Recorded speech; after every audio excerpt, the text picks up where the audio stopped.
항암 치료 중에 음식 선택 어떻게 해야 될지 많이 고민되시죠? 암 환자분들의 식단에 대한 궁금증 해결해 보겠습니다.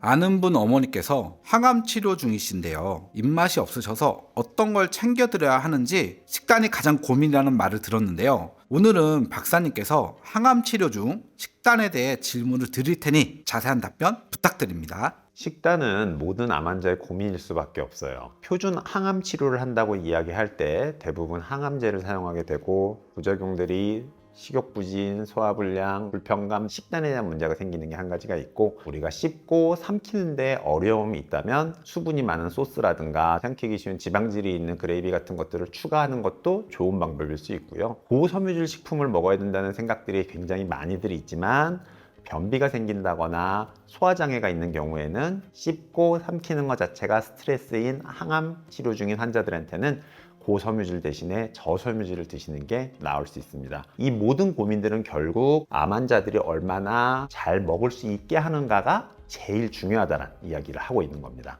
의사 선생님께서 항암 치료할 때 체력이 떨어지는 게 가장 큰 문제이니까 드시고 싶은 거 드시라고 하는데, 그래도 먹으면 절대 안 되는 음식들이 있지 않을까요?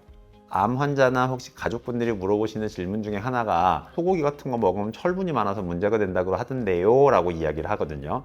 그렇지 않습니다. 저희가 항상 표준화된 식단을 추천을 할 때에는 고기에 대해서, 철분에 대해서 크게 스트레스 받지 말고 드시라고 말씀을 드리고 있어요. 지금 상태에서는 환자가 좋아하는 음식이 있으면 잘 챙겨 먹어서 체력이 유지되게 해서 표준 항암 치료를 끝까지 받을 수 있게 하는, 암을 스스로 이겨내는 에너지를 계속 유지할 수 있도록 하는 게 중요하기 때문에 큰 틀에서 손해가 아니라면 복용을 하는 게 맞습니다. 제일 많이 궁금해하는 게 특정 음식 좋다고 하는 것을 먹는다거나 비타민 C를 많이 먹으면 좋다라든가 보충제를 먹으면 좋다라든가 이야기들을 많이 하시지만, 교과서적으로 모두가 공인할 수 있게 특별한 식단, 음식, 비타민, 미네랄, 건강보조식품, 한약을 포함해서도 이런 조합들이 암 자체를 막거나 치료해 준다는 것을 확신할 수 있는 연구 자체는 없습니다. 그래서 추천해 드리는 것은 뭘 드십시오라기보다는요, 이런 걸 하지 마세요에 대해서 집중하게 됩니다. 암 환자들이 하지 말아야 될 식단 8가지를 알려드릴 테니 주의해 주십시오.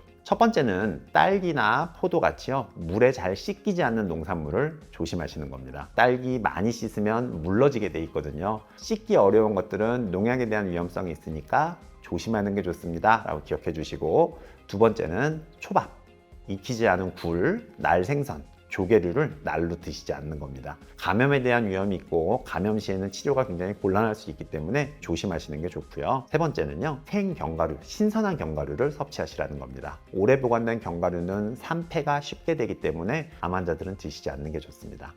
네 번째, 너무 당연한 거지만 유통기한이 지난 식품, 조미료, 음료수는 사용하지 않는 게 좋습니다. 암 환자분들이 처음에 병에 걸리게 되면 냉장고를 한번 다 뒤져본다고 해요. 언제 넣었는지 모를 음식들부터 시작해서 유통기한이 지난 음식들을 많이 찾았습니다 라는 이야기들을 반드시 합니다. 암이 걸리지 않더라도 이 유통기한은 철저하게 지키고 냉동실에 오래 있던 거는 다 치워버리십시오. 다섯 번째는요, 블루치즈와 같이 곰팡이가 핀 치즈, 곰팡이 흔적 있는 음식을 먹지 않는 것입니다. 어떤 경우에는 곰팡이 같이 발효되어 있는 것들이 면역에 도움을 준다라고 하지만 기본적으로는 위장 상태에서 문제를 일으킬 수 있기 때문에 주의하는 게 좋고요. 여섯 번째는 상온에서 2시간 이상 방치된 부패하기 쉬운 음식은 먹지 않는 것입니다. 일곱 번째는 냉장고에 3일 이상 보관한 남은 음식을 먹지 마십시오. 여덟 번째, 비슷한 내용입니다. 먹다가 남은 밥이나 밥이 포함된 남은 음식을 드시지 말라는 것인데, 이 부분은 밥에 포함된 탄수화물이 쉽게 산화되기 때문에 써있는 내용입니다. 항암 치료 중 체력이 떨어졌을 때 한약, 홍삼, 인삼 등 보약을 먹어도 될까요?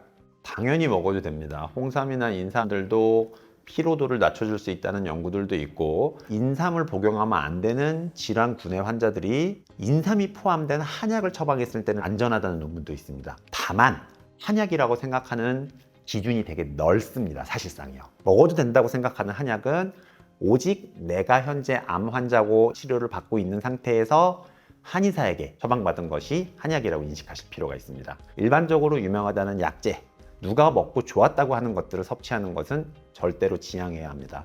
버섯류들 끓여가지고 먹으면 좋다고 이야기하는 것들이 있는데, 대표적으로 좋지 않은 것 중에 하나고, 버섯들도 논문들을 사실 자세히 보면 물로 끓인 게 아닙니다. 반드시 담당 의사, 한의사에게 정확히 고지를 하고 처방받으시는 게 좋습니다. 일반적으로 건강기능식품 혹은 가공식품류로 파는 것들은요, 굳이 복용할 필요는 대부분 많지 않다라고 보시면 되고, 정상적인 한약 처방들은 체력, 면역 혹은 암의 부작용을 조절하기 위한 식으로 많이 처방되고 있기 때문에 이 부분도 참고하시면 좋겠습니다. 한약 복용에 대해서 어떤 식으로 복용해야 되냐 궁금하실 수 있는데, 항암 치료 중에 부작용을 해결하기 위한 처방을 한국, 일본, 중국, 대만 모두 많이 사용을 하고 있고요. 암 수술 후에 유착 방지를 위해서 한약을 쓸 수도 있고, 이후에 암이 다시 전이 되는 것들을 막기 위한 목적으로도 사용할 수 있습니다. 이게 결국 한의학에서는 부정거사, 몸의 튼튼한 기운을 높여주고 몸의 나쁜 기운을 깎아준다라고 얘기해서 암세포를 좀 눌러주고 정상적인 세포 활동이 좋아질 수 있도록 한다고 하는 한의학 이론의 이야기가 일맥상통하는데요. 도움이 된다는 논문들은 계속 나오고 있으니 한의원에서 상담을 하시는 것도 좋은 방법입니다.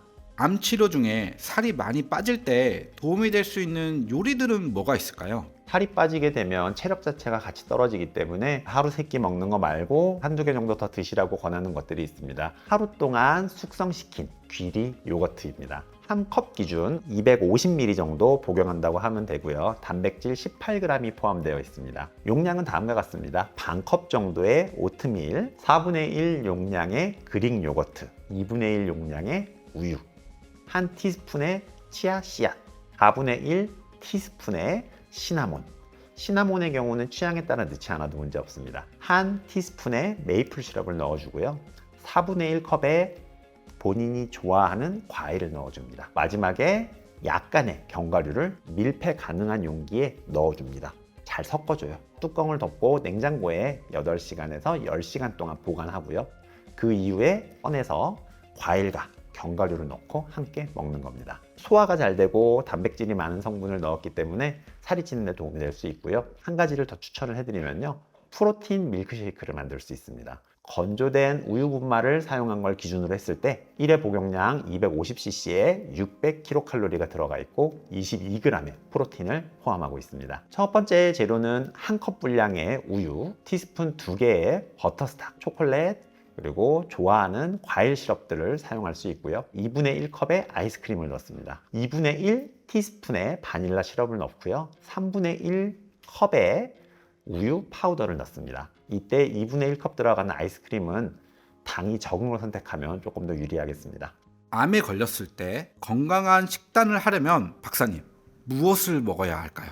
첫 번째로는요, 다양한 종류의 음식을 드셔야 됩니다. 뭐가 좋다고 하니까 뭐만 먹어야지, 칼로리를 최단으로 줄여야 된다니까 먹지 말아야지 하는 방법들은 개개인에 따라 작동할 수 있지만 모두에게 적용되는 방법이 아닙니다. 두 번째는 생채소, 익힌 채소, 과일 주스 등을 복용할 수 있는데 모두 다 비타민, 미네랄, 섬유질이 풍부하기 때문에 추천할 수 있습니다. 다만 구역감이 있습니다. 소화가 안 돼가지고 굉장히 괴로운 상태라고 할 때는 생채소와 과일은 주의할 필요가 있습니다. 익혀 먹는 채소와 과일 중심으로 비타민, 미네랄, 섬유질을 섭취하는 게 좋겠고요. 통밀빵, 귀리, 현미나 통곡물 시리얼을 섭취하는 것은 복합탄수화물, 비타민, 미네랄, 섬유질이 풍부하기 때문에 추천하고 있고요. 콩, 완두콩, 렌틸콩 등은 단백질이 많이 들어있기 때문에 식단에 여기저기에 넣은 상태로 자주 섭취하는 것 추천하고 있습니다. 다섯 번째로는 지방, 소금, 설탕, 알코올, 그리고 훈제 또는 절인 음식 등은 적게 섭취하는 것이 좋습니다. 한국 사람들 기준에서는 절인 식품들은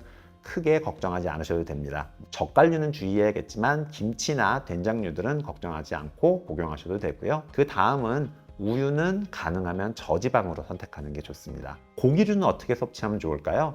껍질을 벗긴 살코기와 가금류는 소량 매일 200g 이내 섭취로 제한을 하시면 좋고요. 반대로 200g 이내는 편하게 복용하셔도 됩니다. 붉은색 고기, 대표적인 소고기들은 일주일에 3인분으로 제한을 하시면 편하겠습니다. 소고기를 드실 때에도 가능하면 찜, 구이 등과 같은 저지방 요리법을 사용하시는 게 좋고요. 술을 마시지 않는 것이 가장 좋습니다. 암 치료를 받으면 가족이 있더라도 혼자가 됐다는 느낌들을 많이 받게 됩니다. 오늘 도움이 되는 내용이라고 해서 얘기를 했지만 이 내용도 모르니까 하는 소리네 느낄 수도 있지만 굉장히 도움이 되라고 많이 말씀을 드린 내용들이니까 한번 주의 깊게 봐주시고요. 얼마든지 잘 나을 수 있습니다. 사람은 스트레스에 굉장히 민감하게 반응하기 때문에 가능하면 힘들 때라도 좋은 생각하시고 좋은 거 보시면서 기운 내실 수 있으면 좋겠습니다. 오늘 내용도 여러분의 건강에 도움이 되는 내용이었으면 좋겠습니다. 건나물TV였습니다. 감사합니다.